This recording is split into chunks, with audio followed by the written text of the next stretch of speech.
بسم اللہ الرحمن الرحیم۔ السلام علیکم ورحمۃ اللہ وبرکاتہ۔ میں ہوں حکیم مبشر علی اعجاز۔ تو آج آپ کے سامنے طب اور علاج میں حاضر ہوں میں ایک بہت ہی عام مسئلہ لے کر۔ تو میری مراد ہے وجع المفاصل سے، یعنی کہ جوڑوں کا درد۔ ایک بات یاد رکھیں، جوڑوں کے درد میں جو ہے وہ بہت زیادہ کمپلیکیشن پائی جاتی ہے، یہ کسی ایک مرض کی وجہ سے نہیں ہے۔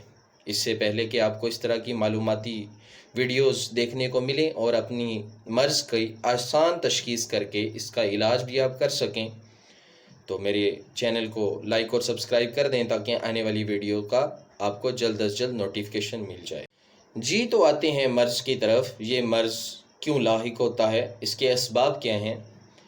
تو سنیں، جوڑوں کا درد، یہ میں یہاں پہ جس جوڑوں کے درد کی بات کر رہا ہوں وہ ایسے درد ہوں گے جس میں جوڑوں پہ سویلنگ نہیں ہوگی۔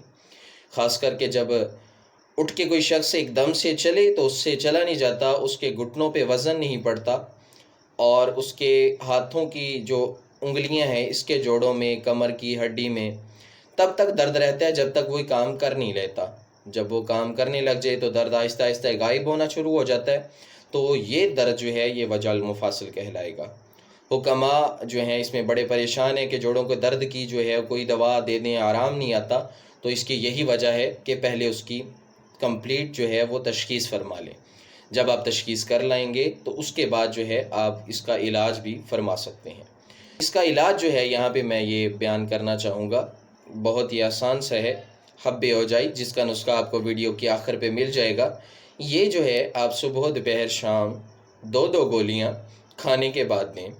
گولیاں بنانا ذرا مشکل ہے، 500 ملی گرام کیپسول بھر لیں تو بہت ہی آسان ہو جائے گا۔ یہ ایک کیپسول آپ نے صبح دوپہر شام لینا ہے، اور ساتھ میں ایک آپ نے کام کرنا ہے، آپ نے خالی پیٹ معجون فلاسفا 1 چائے والا چمچ لینے ہیں، اور کھانے کے بعد چنے کے دانے برابر ہمدرد کی جو ہے آپ معجون ازرا کی کھانے کے بعد لیں، اور ساتھ ایک کیپسول لے لیں۔ انشاءاللہ اس طرح کا درد جو ہے آپ کا ختم ہو جائے گا۔ تو امید ہے آپ کو یہ میری ویڈیو پسند آئی ہوگی۔ لائک اور سبسکرائب کر دیں۔ دوبارہ یاد دہانی کے لیے کہہ رہا ہوں، اللہ آپ کا حامی و ناصر ہو، اللہ آپ کو شفائے کلی عطا فرمائے۔ دعاؤں میں یاد رکھیے۔ السلام علیکم ورحمۃ اللہ تعالی وبرکاتہ۔